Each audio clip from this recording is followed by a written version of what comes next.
Assalamualaikum warahmatullahi wabarakatuh. Innal hamdalillah nahmaduhu wa nasta'inuhu wa nastaghfiruh wa na'udzu billahi min shururi anfusina min sayyiati a'malina may yahdihillahu fala mudilla lahu wa may yudlil fala hadiya lahu wa asyhadu an la ilaha illallah wahdahu la syarika lahu wa asyhadu anna Muhammadan 'abduhu wa rasuluh sallallahu alaihi wa ala alihi wa ashabihi wa tabi'in wa man tabi'ahum bi ihsanin ila yaumiddin wa sallama tasliman katsira, amma ba'd. Para jamaah salat maghrib rahimani wa rahimakumullah, para pemirsa kaum muslimin wal muslimat yang menyaksikan dimanapun berada, kita akan melanjutkan kitab Al-Wajiz di pembahasan syarat-syarat sahnya salat. Di antaranya yang sudah kita bahas, syarat yang pertama adalah al-ilmu bi dukhulil waqti, mengetahui masuknya waktu. Kemudian yang kedua, at-taharatu minal hadatsaini, suci dari dua hadas, hadas besar dan hadas kecil. Kemudian yang ketiga, taharatu tsaubi wal badani wal makan, suci dari atau dalam tiga hal: suci pakaian, badan, serta tempat ibadah. Ya, sampai mana kemarin? Itu sampai ini ya? Atau sampai 4 masuk sudah? Menutup aurat sudah belum? Hah? Masa belum? Sampai mana? 3 sudah. Hah? Baik. Sekarang yang keempat, satrul aurah, menutup aurat. Liqaulihi ta'ala, dalilnya berdasarkan firman Allah Ta'ala di dalam surah Al-A'raf ayat 31, ya bani adam khudhu zinatakum inda kulli masjidin, wahai bani Adam, pakailah perhiasan kalian, ambillah, yakni pakailah perhiasan kalian, inda kulli masjidin, setiap kali masuk masjid, setiap kali salat maksudnya. Ai usturu, maksudnya yakni usturu auratakum, tutuplah aurat-aurat kalian. Ya.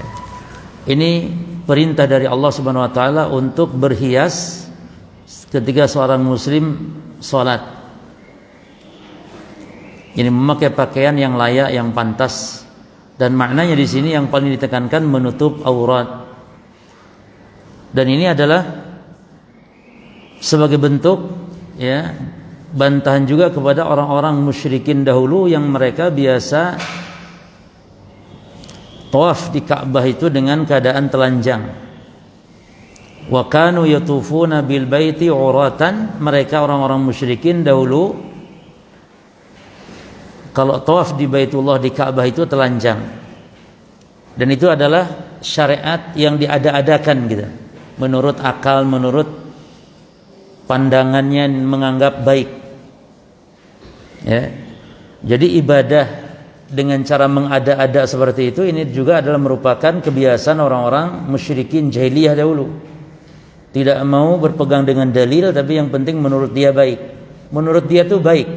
Dan niatnya memang baik.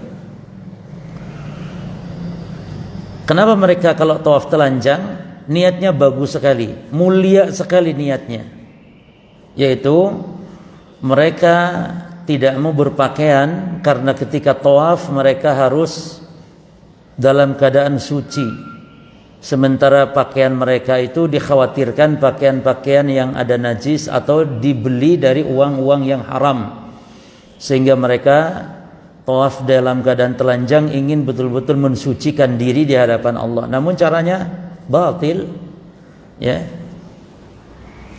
Baik, itu dalil yang pertama dari Al-Qur'an. Kemudian kata muallif, wa liqaulihi sallallahu alaihi wasallam, dan juga berdasarkan sabda Nabi sallallahu alaihi wasallam, hadis Nabi sallallahu alaihi wasallam, la yaqbalullah, Allah tidak menerima salata haidin, salatnya wanita yang haid. Maksud haid yakni wanita yang sudah balik maksudnya.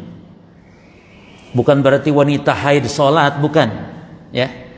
Maksudnya wanita yang sudah balik, di antara tambahan tanda alamat baliknya bagi wanita adalah keluarnya haid atau mengalami haid. Kalau laki-laki kan cuma 3, kalau perempuan ditambah 1 menjadi 4. Ya, apa tanda balik para jemaah? Yang pertama, mencapai usia 15, laki atau perempuan. Yang mana tanda itu muncul, maka dianggap dia sudah balik. Dan apa konsekuensinya? Yani kalau meninggalkan perintah Allah, meninggalkan syariat, berarti dia telah terkena dosa. Kalau sebelum itu tidak dosa. Nah, itu konsekuensinya. Yang kedua, para jemaah sekalian, tumbuh rambut yang kasar di sekitar kubul atau dubur, bulu kemaluan. Tapi yang kasar, bukan bulu-bulu lembut. Dan yang ketiga, al-ihtilam. Ya, keluar air mani karena sebab mimpi secara wajar normal. Nah, adapun wanita ditambah 1 ketika keluar haid atau ketika mengalami haid.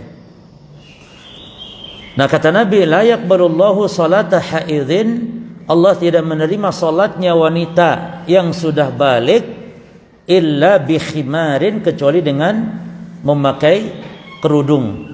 Nah, jadi menutup aurat maksudnya. Kemudian wa auratur rajul ma baina suratihi wa rukbatihi. Aurat laki-laki itu antara pusar dan lutut. Ya, antara pusar dan lutut. Yani laki-laki itu salat jika terbuka badannya, namun nanti dianjurkan menutup pundak ya. Adapun perut kelihatan, dada kelihatan, ya. Pokoknya antara pusar dan lutut itu sudah dianggap sah. Makanya pusar itu aurat jemaah. Ini banyak kesalahan kalau orang sedang ihram, pakai pakaian ihram, ya, ketika di Mekah, ketika melaksanakan haji atau umrah, itu banyak yang kemana-mana pusarnya dan dia sholat dengan memakai pakaian ihram tersebut. Ini tidak boleh. Terbuka auratnya berarti. Ya. Kama jaa bidzalika al-haditsu an Amr bin Syu'aib an abihi an jaddihi marfu'an. Hal itu sebagaimana dasarnya atau dalilnya, yakni aurat laki-laki antara pusar dan lutut, sebagaimana dalam hadis dari Amr bin Syu'aib dari bapaknya dari kakeknya. Marfu'an, yakni hadis ini sampai periwayatnya kepada Nabi sallallahu alaihi wasallam. Yaitu Nabi bersabda, ma baina surah wa rukbah aurah, antara pusar dan lutut adalah aurat, kata Nabi.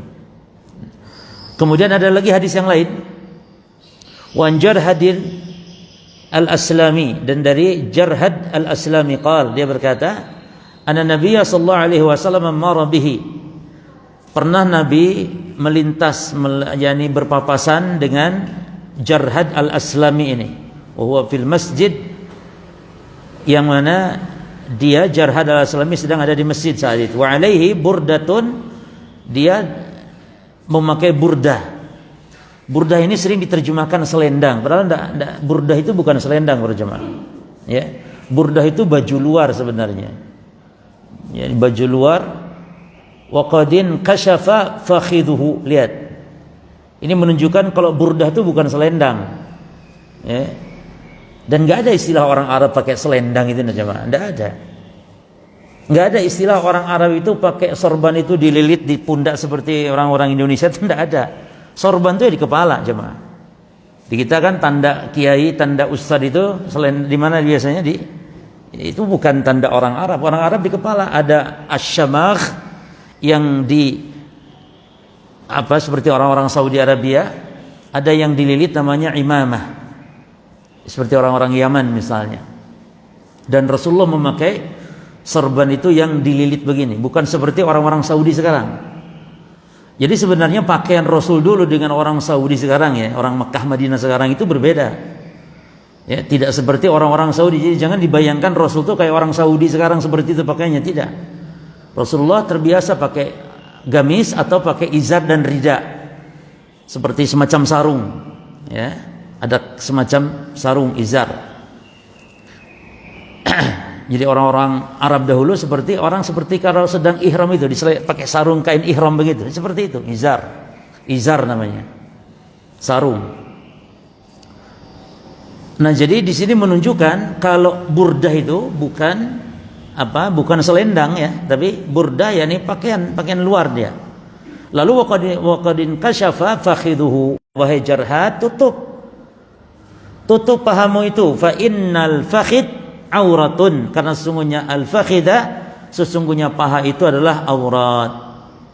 Jadi antum yang suka main olahraga futsal kah, ya, termasuk juga olahraga, kalau futsal termasuk juga jemaah, walaupun panjang tapi jangan juga ketat, membentuk tubuh. Jadi membentuk tubuh itu bukan hanya wanita yang dilarang, semua laki-laki pun membentuk tubuh, ngepres begitu, tidak boleh, karena itu juga menampakkan aurat. Sama halal yang tidak bertentangan dengan syariat ya, pakai apa biasanya, sembarang aksesori goes boleh, cuman yang ketatnya itu yang tidak boleh ya.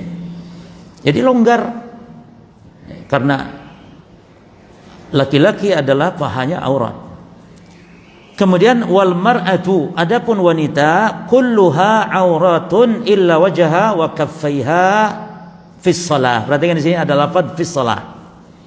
Adapun wanita semuanya aurat kecuali wajah dan telapak. Ya, ini maksud telapak bukan punggungnya, telapak tangan ini. Kecuali telapak tangan, maka dia bukan aurat di dalam sholat. Ya, berarti wanita yang bercadar pun kalau dalam sholat dibuka cadarnya. Makanya para ummahat, para akhwat kalau sedang ngaji begini jangan juga terus pakai cadar, buka sesama akhwat kok, buka saja. Bahkan takut ada penyusup, laki-laki pakai cadar, takut kan gitu, pernah kejadian. Jadi kalau di pengajian buka saja, saling kenalan ya. Yang meyakini cadar hukumnya wajib. Dan masalah cadar ini khilaf ulama antara wajib dan sunnah. Ya, perhatikan jemaah, khilafnya ulama tentang cadar, yang mengatakan wajib dan yang mengatakan tidak wajib, yakni sunnah. Tidak ada ulama yang memakruhkan apalagi mengharamkan, apalagi membid'ahkan, misalnya enggak ada. Tidak ada ulama yang mencela, memakruhkan apalagi mengharamkan cadar. Ya. Jadi dua saja khilafnya, wajib atau sunnah. Berarti hukum cadar itu seminim-minimnya hukum adalah dia bagus. Ya. Jadi tidak ada yang mengatakan cadar yakni tidak wajib, yakni dilarang, bukan. Tidak wajib maknanya yakni sunnah, baik, bagus, afdal. Maka tidak masalah. Buka cadar, tidak harus pakai cadar. Jika memang berat di lingkungan ya. Tapi kalau tidak, pakai. Ya. Kalau tidak, maka pakai, karena itu afdal. Afdal jemaah. Apalagi kalau meyakini wajib, monggo. Yang berpendapat wajib, dan memang masalah ini khilaf yang sangat kuat ya, antara wajib dan sunnah. Ini tidak wajib. Taib. Jadi kalau wanita semuanya aurat kecuali muka dan telapak tangan. Nah, kalau demikian berarti wanita itu kemana-mana tidak harus bawa rukuh kalau keluar rumah. Jadi ketika nanti datang waktu sholat, ya sholat dengan pakaiannya. Jadi pakaian wanita itu kemana-mana di luar rumah ya harus seperti siap untuk pakaian sholat. Jadi tidak ada istilah wanita pakai pakaian seksi ya, lalu nanti giliran sholat apa pakai pakaian khusus sholat, ini pakaian. Nah, demikian sebenarnya wanita, jadi keluar ya seperti sholat, dan itu ibadah. Wanita ketika keluar rumah memakai jilbab yang sempurna, maka dia sedang ibadah. Jikalau meninggal dunia di luar itu berarti dia meninggalnya husnul khatimah, karena meninggal dalam keadaan berhijab, meninggal dalam keadaan ibadah kepada Allah.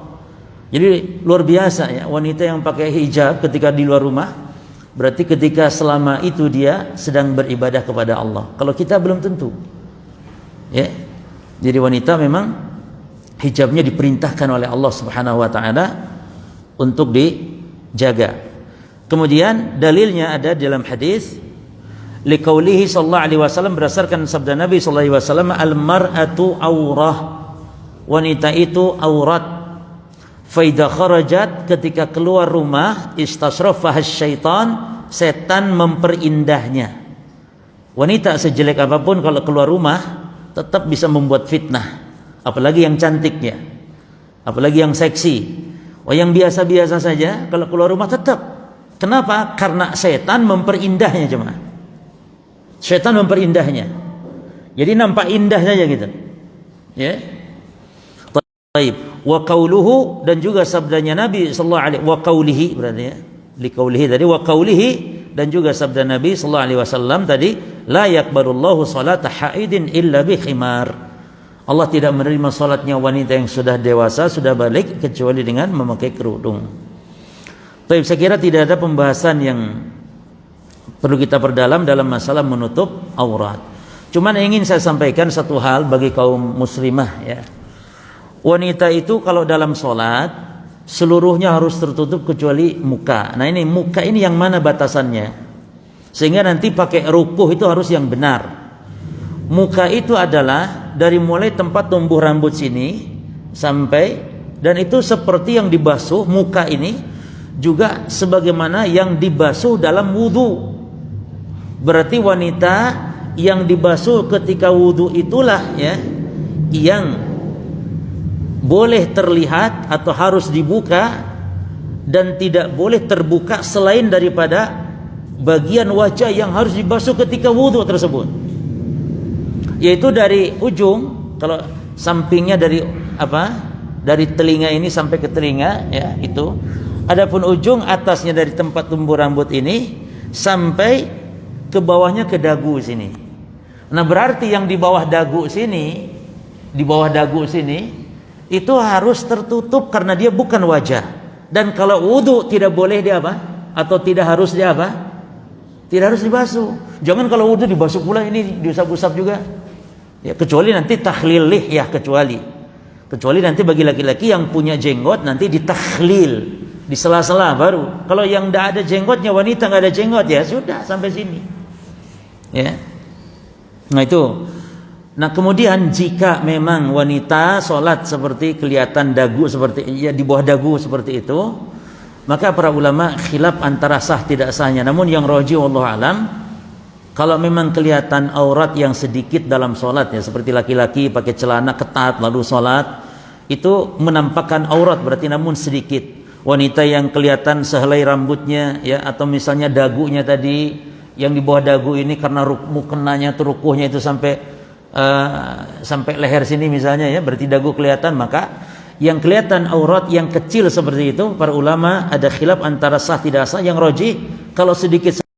Nah aurat yang seperti itu istiqbalul qiblah, yakni menghadap kiblat. Nah liqaulihi ta'ala, berdasarkan firman Allah ta'ala, fawali wajhaka syatral masjidil haram, maka arahkan wajahmu ke, perhatikan, syatar itu arah jemaah. Jadi kiblat itu ya nanti akan kita bahas bagaimana orang yang sholat di hadapan Ka'bah itu harus betul-betul menghadap Ka'bah. Tapi yang di luar yang tidak melihat Ka'bah maka sholatnya cukup mengarah ke masjid ya, syatral masjidil haram, ke arah. Maka tidak harus tepat benar, yang penting mengarah ke sana. Kalau Indonesia berarti arahnya ke barat, selama barat maka sah jemaah. Walaupun mungkin tidak seperti detail ya, maka sampai ada yang masjid sudah benar mengarah ke barat namun katanya kurang mantap, sehingga yang dirubah bukan masjidnya tapi karpetnya miring, karpetnya dimiringkan. Kenapa harus begitu? Yang penting ke mana? Kecuali kalau jenengan ke selatan baru itu aliran sesat, harus dirubah masjidnya. Atau ke utara apalagi, atau ke timur, kiblatun. Kata Nabi, arah antara barat dan timur itu kiblat kalian. Yani Nabi bersabda kepada orang atau penduduk Madinah. Ya. Kalau orang Indonesia, kata Nabi, berarti antara utara dan selatanmu itu kiblatmu. Sudah, yang penting mengarah ke barat, kiblat. Ya. Baik. Wa haitsu ma kuntum fawallu wujuhakum syatrah. Ini dalam Al-Quran. Dan kemana saja arahmu menghadapkan wajahmu, maka disitulah ya arahkan wajahmu kepada syatrahu, yakni hadapkan wajahmu ke syatra, ke arahnya Masjidil haram. Ini dalil dari Al-Quran. Lalu dari hadis, ini surah Al-Baqarah jemaah ayat 150. Wali qaulihi sallallahu alaihi wasallam, dan juga berdasarkan sabda Nabi sallallahu alaihi wasallam, lil musii salatahu, Nabi bersabda kepada orang yang jelek solatnya. Jadi ada hadis Abu Hurairah, Bukhari Muslim, diriwayatkan oleh Imam Bukhari, Imam Muslim. Hadis Abu Hurairah ya. Di situ diceritakan sahabat yang solatnya buruk, tidak tumakninah. Nah, sehingga ulama menamakan hadis itu dengan hadis al-musi salatahu. Ini orang yang jelek solatnya. Ya. Nah, kata Nabi kepada, nanti ada hadisnya, kita akan baca nanti. Nabi bersabda kepada orang ini, ya, karena salatnya tidak tumaninah, kata Nabi, akhirnya idza qumtum ila shalah, apabila idza qumta ila shalah fa asbigil wudu thumma istakbil. Yang pertama, salatun nafilah 'ala rahilah lil musafir. Perhatikan, pengecualian ini harus lengkap. Jangan salat sunnah saja, bukan, tapi salat sunnah, perhatikan, di atas kendaraan, dua ya. Yang ketiga, bagi musafir. Berarti kalau bukan musafir, boleh tidak sholat sunnah menghadap kemanapun? Tidak boleh. Atau musafir sholatnya di bawah, bukan di kendaraan, bukan di mobil, bukan di pesawat, bukan di kereta api, bukan di atas onta, tapi di bawah. Boleh tidak musafir padahal dan sholat sunnah? Boleh tidak menghadap ke selain kiblat? Tidak boleh. Mungkin jenengan punya sopir, jenengan sholat tahajud di mobil waktu malam-malam, ya, atau sholat-sholat yang memang terbiasa dilakukan, maka dibolehkan. Karena yang namanya tahajud itu jemaah tidak ditinggalkan, baik safar ataupun hadar, baik mukim ataupun safar, tidak ditinggalkan. Saking utamanya sholat tahajud ini. Nah, boleh. Oleh karena itu kita hukum asal nggak boleh sholat wajib di atas kendaraan, ya, baik di atas kendaraan umum, lebih-lebih di atas kendaraan pribadi. Hukum asal nggak boleh. Hukum asal nggak boleh. Namun kita membolehkan atau boleh sholat wajib ya di atas kendaraan karena alasannya terpaksa jemaah. Alasan terpaksa karena kita tidak bisa turun, waktunya mepet, safar akan terganggu. Kalau sholat ketika istirahat, barangkali bis atau kereta atau pesawat, khawatir ketinggalan pesawat, maka boleh. Alasannya apa? Darurat.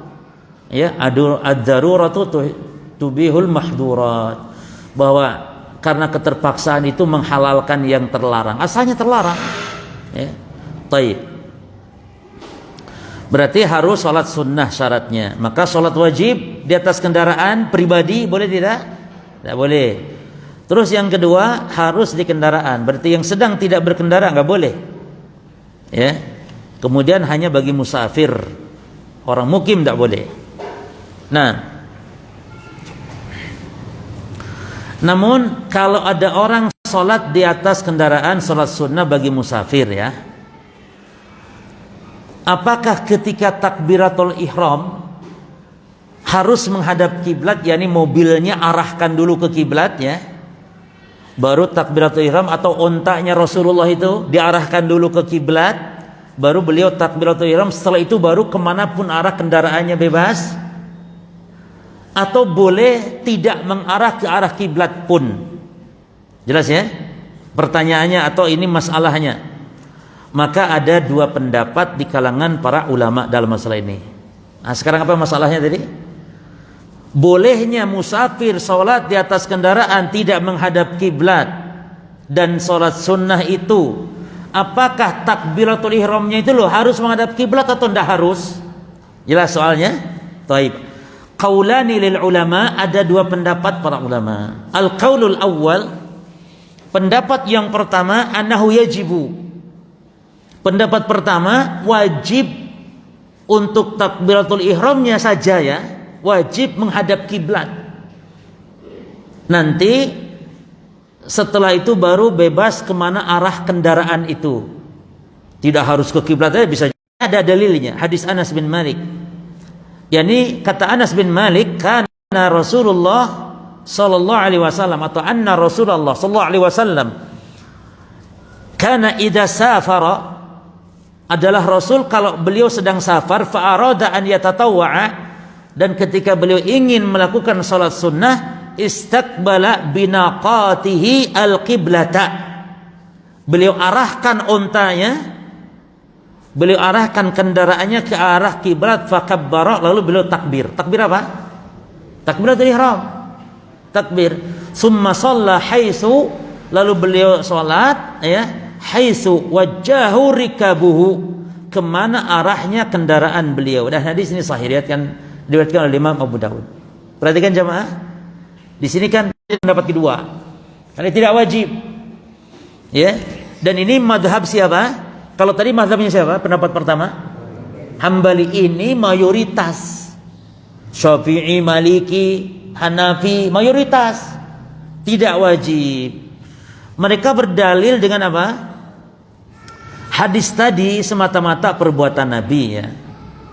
Walaupun secara umum kan Nabi memerintahkan sallu kama ra'aitumuni usolli, salatlah kalian sebagaimana kalian melihat aku salat, berarti kita pun harus seperti itu, ya. Tapi kata pendapat kedua, madhab mayoritas, kalau semata-mata perbuatan Nabi tidak diikuti perintah, ya, secara khusus, maka ini tidak menunjukkan wajibnya. Namun ya baguslah, afdal, namun tidak wajib, ya. Yani semata-mata perbuatan la yadullu 'alal wujub, tidak menunjukkan kepada wajib, ya, tidak menunjukkan kepada wajib. Dan pendapat yang kuat, wallahu alam, pendapat yang kuat adalah pendapat jumhur, jemaah. Jadi hukumnya sunnah atau mustahab, ya, tidak wajib. Taib. Dan apa hikmahnya? Hikmahnya agar musafir, ya, kenapa diperbolehkan? Kenapa musafir diberi keringanan sholat di atas kendaraan, tapi sholat wajib nggak boleh? Kalau tidak safar nggak boleh, walaupun sholat sunnah, supaya musafir itu tidak putus ibadah dia kepada Allah. Ini menunjukkan berarti jemaah, kita safar itu, ya, subhanallah, tetap meroja Al-Quran, baca Al-Quran, tetap sholat sunnah. Walaupun mungkin sholat rawatibnya kita putus, tidak apa-apa, karena kalau sudah terbiasa sholat rawatib qobliyah ba'diyah, ya, kecuali qobliyah subuh, maka tidak masalah. Tapi sholat-sholat yang kita dianjurkan, yang Nabi nggak pernah tinggalkan, baik ketika safar ataupun tidak safar, ketika mukim, yaitu sholat apa? Sholat malam, qiyamul lail, ya.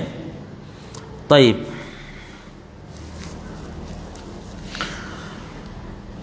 Kemudian mana tadi?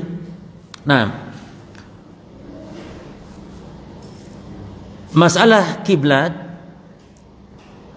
Taib. Kemudian man taharra al-qiblata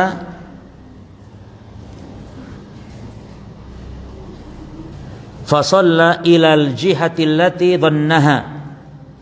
Ini ada faedah.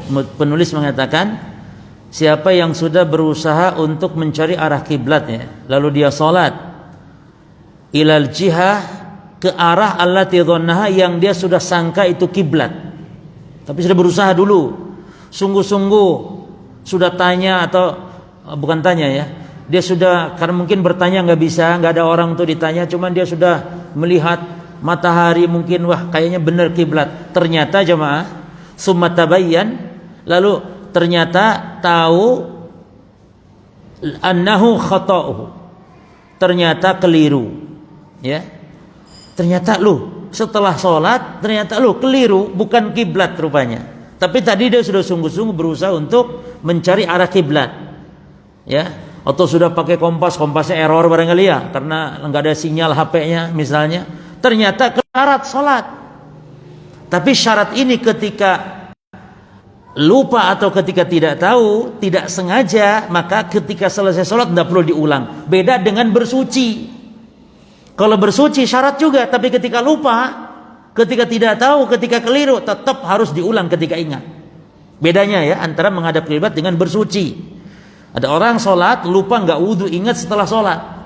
Lalu boleh ndak berdalil dengan kiblat juga boleh kok, padahal sama-sama syarat? Nggak.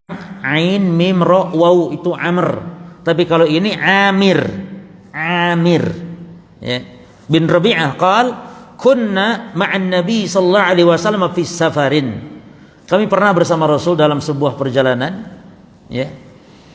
mudlimatin fi lailatin mudlimatin, pada saat itu langit malam gelap, langit maksudnya malam gelap, langit tidak nampak bintang. Orang-orang Arab dahulu kalau safar di padang-padang pasir ya, di tempat-tempat musafir mereka ketika safar untuk melihat arah itu dengan bintang. Ya, karena fungsi bintang ada 3 jemaah.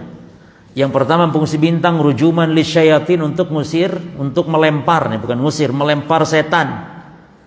Ya, jadi setan-setan yang mencuri berita-berita langit akan dilempar oleh bintang itu, panah api. Ya. Yang kedua, bintang itu zinatan lis-sama. Yani zinah yani perhiasan langit. Langit indah dengan bintang. Ya, makanya kalau langit tanpa bintang, ya, itu tidak indah, gelap. Tapi ada bintang, langit menjadi indah. Ya, kalau memang itulah keindahan para jamaah. Maka Allah menyebut bintang itu penghias, jadi indah langit. Maka antum kalau menghibur istri, merayu istri dengan indahnya bintang, indahnya bulan, tidak masalah karena itu lambang keindahan. Ya. Kemudian yang ketiga, nah ini dia. Bintang fungsinya adalah untuk petunjuk arah. Wa bin najmi hum yahtadun, kata Allah. Dan mereka dengan melalui bintang mereka mencari arah, petunjuk arah ya. Nah ketika itu malam gelap, falam nadri ainal qiblah, dan kami tidak tahu kemana arah kiblat. Kata Amir bin Rabi'ah, lalu fasalla ya kullu rajulin minna ala hiyalihi, maka masing-masing kami ya salat ya sesuai dengan apanya, dugaan-dugaannya. Falamma asbahna dzakarna dzalika lin-nabi, ketika paginya kami sampaikan hal itu kepada Nabi ya sallallahu alaihi wasallam. Lalu turunlah firman Allah, fanazala, turun firman Allah, fa aina ma tuwallu fa thamma wajhullah, di mana saja berada kalian maka disitulah wajah Allah. Ya ini artinya jemaah bukan berarti salat boleh menghadap kemana saja. Kalau dalam keadaan keliru lupa maka tidak apa-apa. Dan Rasul sallallahu alaihi wasallam tidak mengulang salatnya ya. Baik. Jadi intinya menghadap kiblat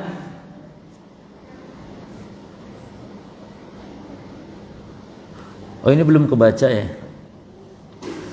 Baik. Jadi intinya menghadap kiblat syarat di antara syarat sahnya salat. Dan kiblat ini jemaah sekalian pernah terjadi 2 kali kiblat ya. Syariat kepada kaum muslimin, kepada Rasulullah sallallahu alaihi wasallam dan para sahabat itu mengalami 2 kali kiblat. Kiblat pertama adalah kiblat menghadap ke Baitul Maqdis, ke arah Palestina. yakni yang berlawanan dengan arah Mekah ya. Itu kiblat pertama dan Nabi tidak suka ya Pak. Sehingga beliau itu berharap turun wahyu untuk dirubah kiblat. Nabi tidak suka ya. Tapi karena ini perintah Allah ya, maka Nabi berharap bisa jadi ini akan turun wahyu untuk merubah kiblat. Karena bagaimana kok kiblatnya sama dengan orang-orang ahli kitab. Nah, demikian Rasulullah resah gelisah ketika serupa dengan ahli kitab. Kalau umat Islam sekarang malah enggak, seneng bangga serupa dengan ahli kitab itu, bahkan ditiru-tirunya. Dan itu memang sebuah sebuah keharusan yang akan terjadi karena Nabi telah menegaskan dalam hadisnya. Dan Nabi itu wahyu bicaranya, mukjizat bahkan menunjukkan. Bahkan kalau tidak terbukti berarti Nabi Muhammad SAW itu bohong kalau tidak terbukti. Jadi harus terbukti. Kalau umat Islam itu senang ngikutin Yahudi Nasrani. Buktinya besok ini 25 Desember Merry Christmas dan nanti niup trompet. Itu bukti, jadi adanya trompet yang ditiup oleh umat Islam itu bukti mukjizat kanjeng Nabi SAW. Bukti kalau Nabi Muhammad seorang Rasul. Bukti kalau umat Islam ada yang mengucapkan selamat Natal, itu bukti kebenaran Rasulullah yang mengabarkan bahwa nanti umat Islam akan ngikut kepada tata cara perilaku agama-agama kafir, bahkan tokoh-tokohnya. Wal'iyadzubillah. Jadi Nabi mengatakan bahkan dengan penegasan la tattabi'unna, lamnya lam taukid, nun taukid, yakni penegasan sungguh kalian akan benar-benar mengikuti, sunana man kana qablakum shibran bi shibrin wa dira'an bi dira'in. Akan mengikuti tata cara sunnah orang-orang sebelum kalian, sejengkal demi sejengkal, sehasta demi sehasta. Hatta law dakhalu juhra dabbin la dakhaltumuh. Sampai kalau mereka tuh orang-orang sebelum kalian itu masuk ke lubang seperti biawak ya, masuk ke lubang biawak pun la dakhaltumuh, niscaya kalian pasti akan ngikut. Yani walaupun yang diikuti itu sesuatu yang aneh, nggak masuk akal, namun pasti ngikut. Coba rambut kayak sikat begitu kan nggak masuk akal, tapi ngikut umat Islam. Siapa yang rambut dicet gini, ini jugrek ke atas begini, kemudian anting, kemudian ini anting, tatoan, itu kan ngikut siapa? Ngikut umat sebelum kita, orang-orang kufar. Pasti akan masuk. Lalu para sahabat mengatakan al-Yahud wa Nasara, apakah yang dimaksud ya Rasul? Mereka itu Yahudi Nasrani. Kata Nabi SAW, faman, siapa lagi kalau bukan mereka? Maka termasuk orang Yahudi Nasrani merayakan hari perayaan, hari besar mereka, ngikut umat Islam. Inilah bukti, ya, bukti kebenaran kerasulan Nabi Muhammad SAW. Dan Nabi nggak ngomong orang kafir yang ngikut-ngikut itu, orang Islam maksudnya, umat beliau, ya. Bukan berarti ini perintah, justru kita dilarang oleh Nabi, hati-hati, ini celaan maksudnya, jangan kalian ikut. Maka diselamatkanlah oleh Allah siapa yang diselamatkan, yang Allah beri rahmat, dan tersesatlah orang-orang yang memang Allah tidak memberinya hidayah.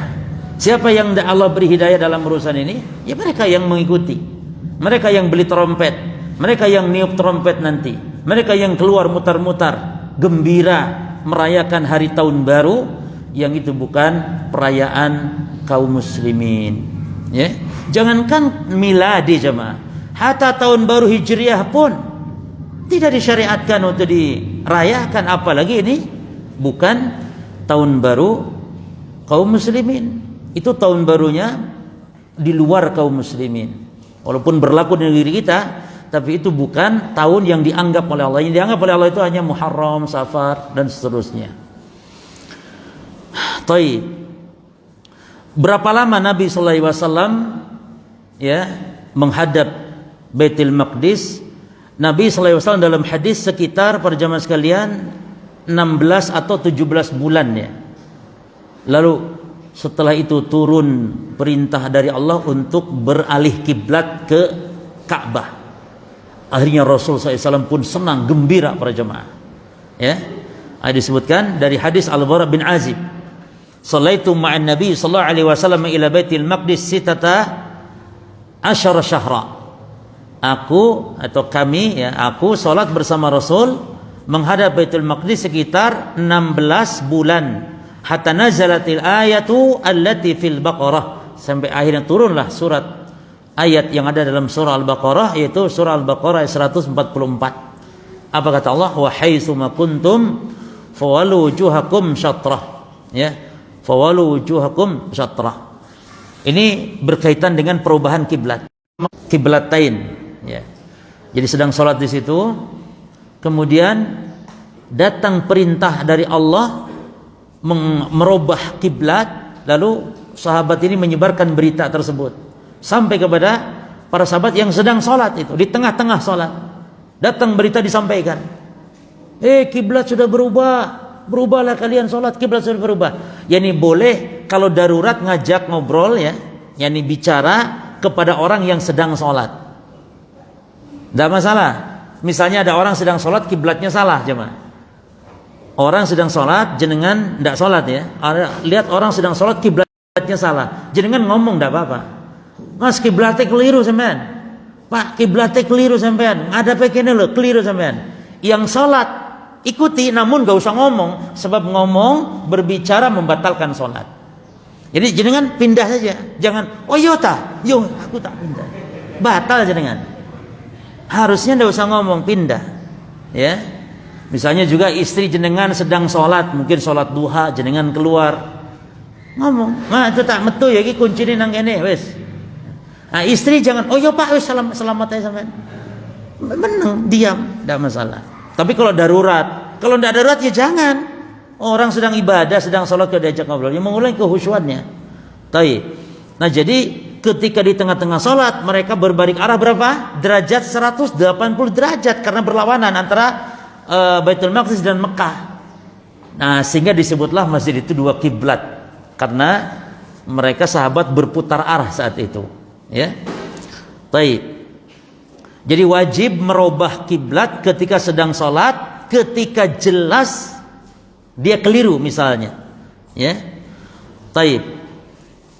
Kemudian para jemaah sekalian, beberapa kondisi mungkin samar, ya, tidak tahu kiblat. Maka ada beberapa kondisi. Jadi ada orang sholat nggak tahu arah kiblat. Ada beberapa kondisi dan ada beberapa hukum. Kondisi pertama, jemaah, kalau dia sholat keliru kiblat itu dan tahu-taunya itu setelah sholat selesai, apa hukum orang ini? Sholatnya sah dan tidak perlu mengulang. Wala qadha alaihi, ya, tidak ada qadha baginya. Sebagaimana hadis Amir bin Rabi'ah tadi, karena disebutkan di situ Nabi tidak mengulang, ya. Kemudian kondisi kedua, jemaah, orang sholat kiblatnya keliru, idza tabayyanat lahu asna as-shalah, dia salah kiblatnya keliru, ya, tapi taunya kiblat keliru dalam posisi apa? Sedang sholat. Kalau tadi kan setelah sholat, ini sedang sholat tahu posisinya keliru. Dari mana taunya keliru? Ada orang yang memberitahu mungkin, ya, atau mungkin tiba-tiba mungkin matahari nampak gitu, ya. Tadinya mungkin gelap, matahari nampak, loh, kok ini arahnya matahari barat sih, berarti kiblat sono gitu, ya. Misalnya, ya, maka yajibu alaihi, maka orang ini wajib an yatahawwal, untuk berubah, jadi bergerak dalam sholat, jemaah, ilal qiblati wa yukmilu salatahu. Dia harus merubah ke arah kiblat. Mungkin ada orang memberitahu atau mungkin dia sadar, ya, harus merubah dan menyempurnakan sholat, nggak usah diulang. Tidak diulang, jemaah.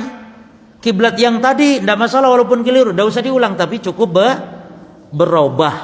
Nah, ya, berdasarkan, ya, hadis tadi, ketika ada sahabat atau kasus yang terjadi di zaman sahabat, ada masjid, ya, yang masjid kiblatain tadi. Nah, ya, maka wajib dia untuk berubah.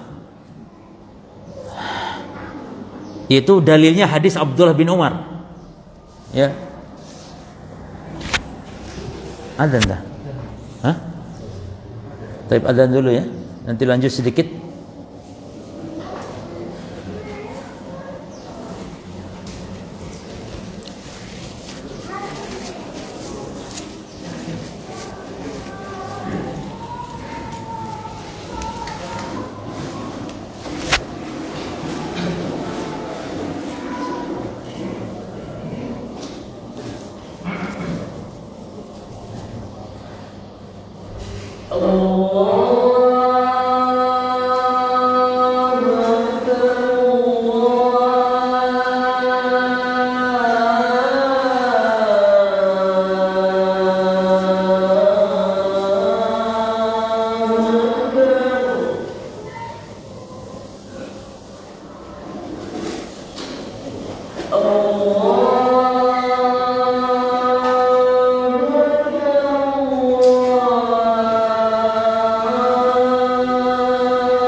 Bismillah, alhamdulillah, wassalatu wassalamu ala rasulillah wa ala alihi wa ashabihi wa man walah, amma ba'd. Ikhwani fid din wa akhwati fillah rahimani wa rahimakumullah. Dalil yang menunjukkan kalau sedang salat dan ternyata tahu kiblat itu keliru, maka berubah, sebagaimana dalam kisah para sahabat ya, ketika terjadi perubahan kiblat. Jadi dalam hadis Ibnu Umar, dalam hadis Abdullah bin Umar, dia mengatakan bainaman nas bi Quba fi sholati subuh. Manakala para sahabat saat itu di Quba, ini daerah Quba ya, waktu sholat subuh, idjahum atin, tiba-tiba datang seorang, yakni yang memberitahukan, yakni utusan itu ya dari Rasul, memberitahukan, faqala innan nabi sallallahu alaihi wasallam qad unzila alaihi laila, bahwasanya Nabi SAW turun wahyu kepada beliau malam ini, turun Quran malam ini, wa qad amara an yastaqbilal qiblah, dan Rasul diperintah untuk merubah kiblat, merubah arah kiblat menuju ke Ka'bah. Fastaqbiluha, maka menghadaplah kalian ke sana. Gitu. Ini orang datang memberitahu kepada orang-orang yang sedang apa tadi? Sedang sholat apa di sini jemaah? Sholat subuh. Ya. Jadi demikian, langsung ketika datang ya, karena di zaman itu kan nggak ada sarana informasi, langsung diutus ya, langsung pada saling memberitahu. Kiblat berubah, kiblat berubah. Wa kanat wujuhum ila Syam, saat itu para sahabat menghadap ke arah Syam. Lalu mereka ketika mendapat berita tersebut, orang beritahu tadi, fastadaru ilal Ka'bah, mereka pun memutar itu 180 derajat ke arah Ka'bah. Dan ini para jamaah sekalian menunjukkan ya bolehnya gerak dalam sholat ketika gerak itu memang dibutuhkan. Maka beberapa hukum gerakan-gerakan dalam sholat yang itu di luar sholat, gerakan-gerakan yang boleh ya atau yang tidak boleh dalam sholat. Jadi macam-macam gerakan apa maksudnya nih? Gerakan di luar sholat gitu yang masuk ke sholat, maka ada beberapa hukum jemaah ya. Yang pertama harakatun wajibah. Yang pertama gerak yang hukumnya wajib. Gerak hukumnya wajib. Seperti apa gerak hukumnya wajib? Ya seperti tadi, gerak saat sedang sholat, merubah kiblat saat dia sedang sholat, tahu kalau kiblatnya salah. Berarti gerak wajib saat itu. Atau misalnya gerak dalam sholat wajib ketika dia mengetahui mungkin ya di serbannya atau di sepatu atau sandalnya, kalau sholat pakai sandal sebagaimana kasus kemarin Rasulullah bersama para sahabat ya, itu ternyata ada najisnya, maka gerak untuk mencopot sandal tersebut. Itu gerak yang hukumnya wajib jemaah. Yang kedua harakatun mustahabbatun, gerak yang hukumnya sunnah. Yani gerak tidak wajib namun sunnah. Apa gerak di sini? Contohnya seperti orang yang sedang salat melihat ada sop kosong, ada celah gitu ya, maka dia mengisi celah tersebut, para jamaah sekalian, maka itu hukumnya gerak seperti itu sunnah, tidak wajib. Oleh karena itu para ulama mengatakan bahwa yang namanya merapatkan sop itu adalah sunnah, bukan kewajiban. Makanya sampai ada ikhwan sekarang eker-ekeran gara-gara masalah corona, lalu sopnya renggang, jaga jarak, sampai saling mentahdzir gara-gara ini. Padahal ini pertama ini hal yang ijtihadiyah loh jemaah, bukan masalah manhaj itu. Harus sampai seperti ini masalah akidah, masalah dasar agama, masalah usul ya. Sampai ada yang berantem di masjid itu, takmir bertengkar, takmir sesama takmir bertengkar gara-gara takmir yang satu harus protokol, yakni renggang. Bahkan kalau pemerintah anjurnya berapa? 1 meter. Takmir yang satu tidak setuju, bertengkar akhirnya gara-gara ini. Subhanallah. Ya, apalagi memang fatwa gitu ada juga dari guru kita ya, yang mewajibkan tetap walaupun corona tetap wajib apa? Sop harus apa? Harus rapat walaupun ada corona, nggak peduli. Ya. Dan ada yang karena sebab ya hukum asal juga tidak wajib sunnah, apalagi ini ada corona, ya berarti tambah luas urusan ini, tambah lapang urusan ini. Maka gerak seperti itu contohnya adalah sunnah ya. Yang ketiga jemaah harakah makruhah, gerak dalam sholat itu yang makruh ya. Apa gerakan dalam sholat hukumnya makruh, tidak sampai haram tapi dibenci gerak seperti itu, yaitu gerak ya yang tidak ada kemaslahatan namun geraknya sedikit, tidak terus-terusan, tidak banyak, tidak terus-terusan dan tidak banyak, hanya sedikit namun tidak ada maslahat, hanya iseng. Sedang sholat iseng apa? Ini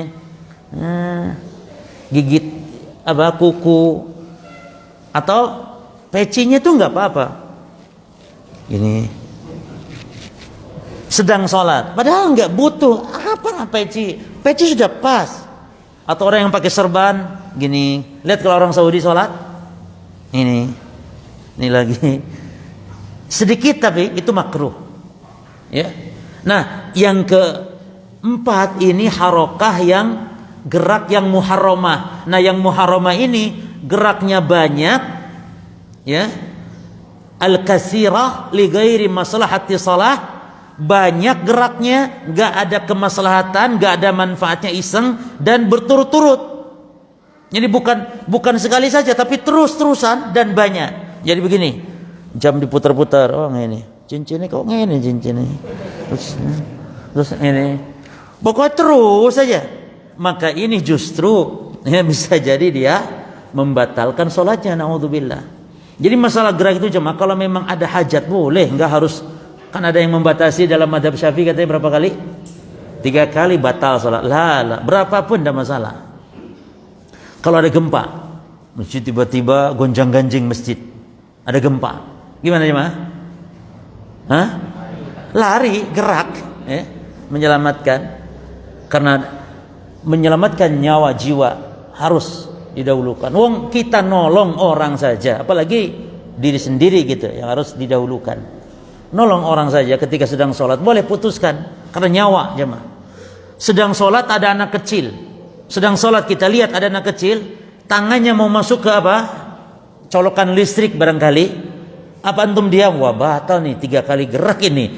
Anak sudah 2 kali tadi gatal sebelah sini ada nyamuk, ya. Terus tadi pas ada gerak udah 3 tuh anak mau masuk tangannya ke colokan listrik. Udah mati sudah dah. Lah ya jemaah. Gerak apalagi itu hukumnya wajib menolong. Ya. Tapi saya kira cukup insyaallah ini yang bisa kita sampaikan.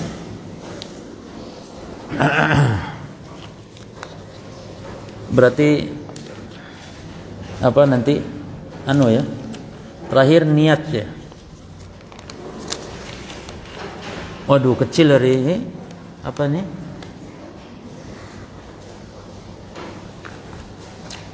Ketika saya hendak sholat, anak saya tidur dalam keadaan popoknya apa? Bau apa ini? Popoknya diganti apa? Dan ada pipisnya. Ketika saya sholat di pertengahan anak saya bangun dan menangis. Oh, coba ayo baca lagi. Ketika saya hendak sholat, anak saya tidur dalam keadaan pokoknya belum berganti pipisnya. Ketika saya sholat di pertengahan anak saya bangun dan menangis semakin lama semakin keras jika tidak digendong.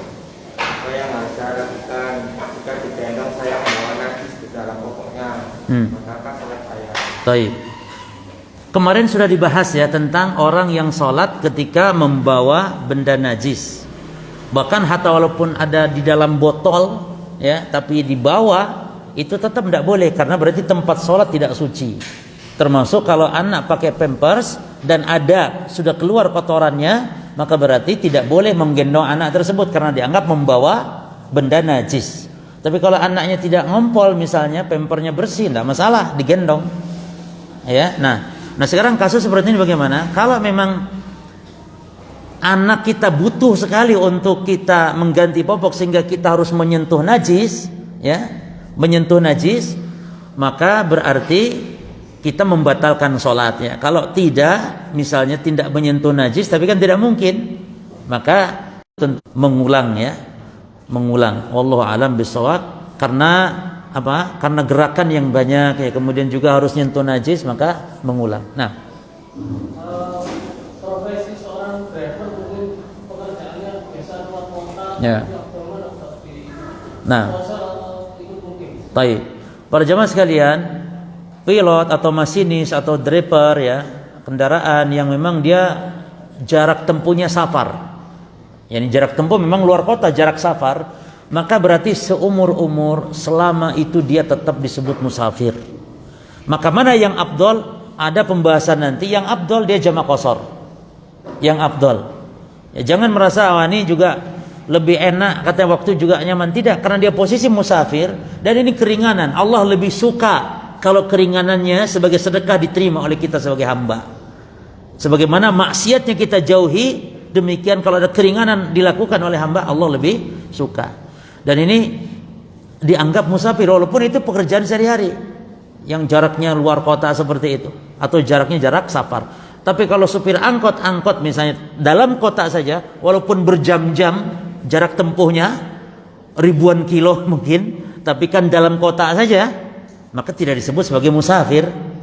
Jelas jemaah ya? Tapi coba mungkin pesawat cuma jarak tempuh cuma berapa? 2 jam. Mungkin 2 jam. Tapi dia dianggap sebagai musafir karena dia sudah merupakan luar, ya orang-orang menganggap itu safar, maka dia jadi safar tidak safar itu bukan jarak, bukan perbatasan dan semisal, tapi masyarakat menganggap, adat menganggap dia safar atau bukan. Jelas ya? Jadi kalau supir angkot ya nggak disebut musafir karena dia keliling-keliling dalam kota saja. Adapun kalau supir antar kota, pesawat, kereta dan semisal, maka dianggap sebagai musafirin. Yang afdal jamak qashar. Wallahu taala. Baik, subhanakallahumma bihamdika asyhadu an la ilaha illa anta astaghfiruka wa atubu ilaik. Wassalamualaikum warahmatullahi wabarakatuh.